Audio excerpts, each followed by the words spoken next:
Hi, welcome back to my channel. Today I am going to be walking you all through creating a medical binder for a special needs child or adult. First, we'll start off with why you would want to create a medical binder in the first place. A medical binder is useful for nannies or people in care facilities. It informs them of your child's schedules, their sensory sensitivities or maybe dietary sensitivities, daily activities, special meal requirements, medications, and things to be cautious of, like eloping. It also can create comprehensive care for your child. This is keeping their physician, their dentist, their therapist, and any specialist they may see in the loop on their progress in all areas. It is also good for parents who have a shared guardianship.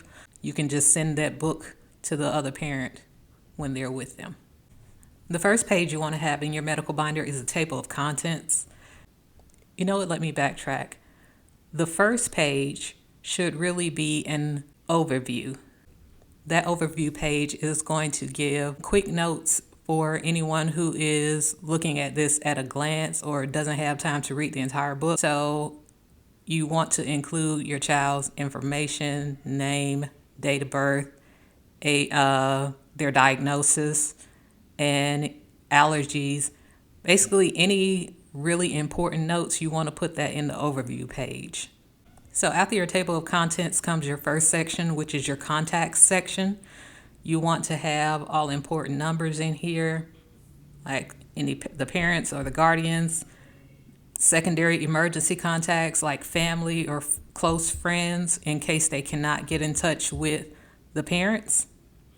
You want to have the primary care physician's number, and if your child attends a care facility during the day, this is usually for adults with special needs, but some people, their children attend care facilities, but you want to have their number on there, a therapist, as well as the school number if your child is in school. The next section is going to be your About Me section. This section is really useful for if your child has a nanny or a caregiver.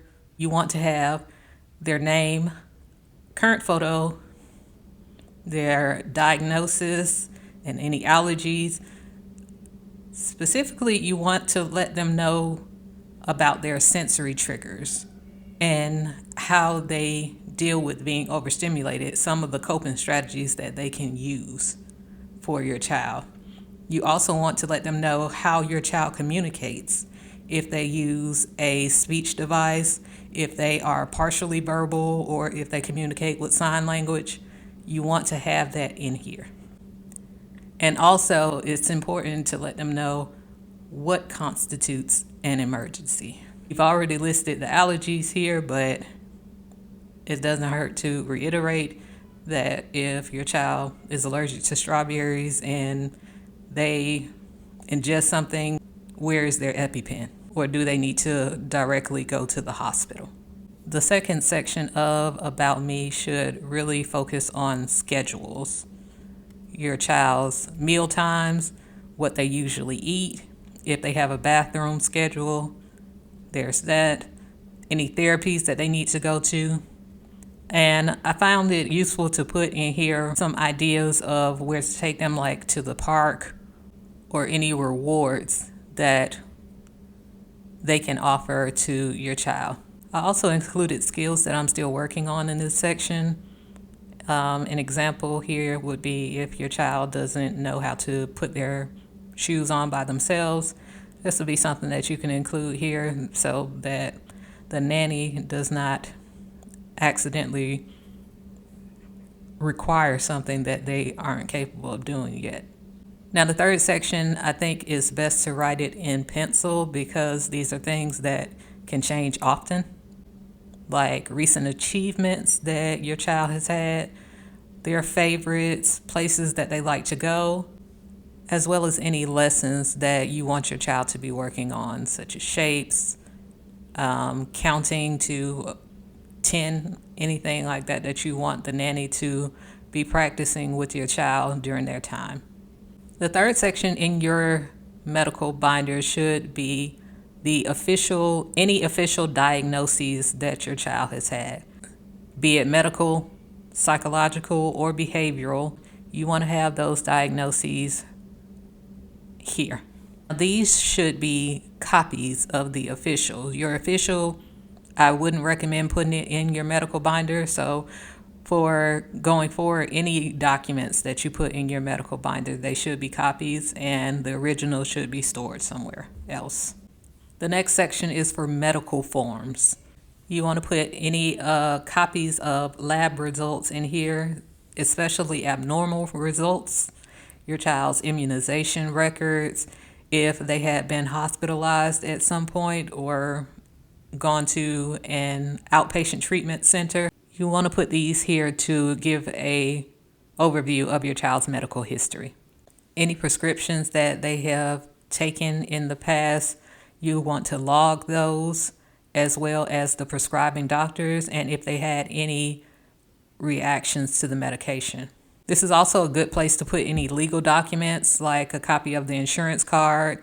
If you are sharing custody, you want to have your custody agreement here, and power of attorney if you are dealing with a child who is not biologically yours or an adult who is under your care. The next section should be any therapy notes, evaluations, goal reports, progress reports. All of that should go here. And I separated mine. If your child goes to multiple therapists, I would divide those individually, but still keeping them within the therapy section.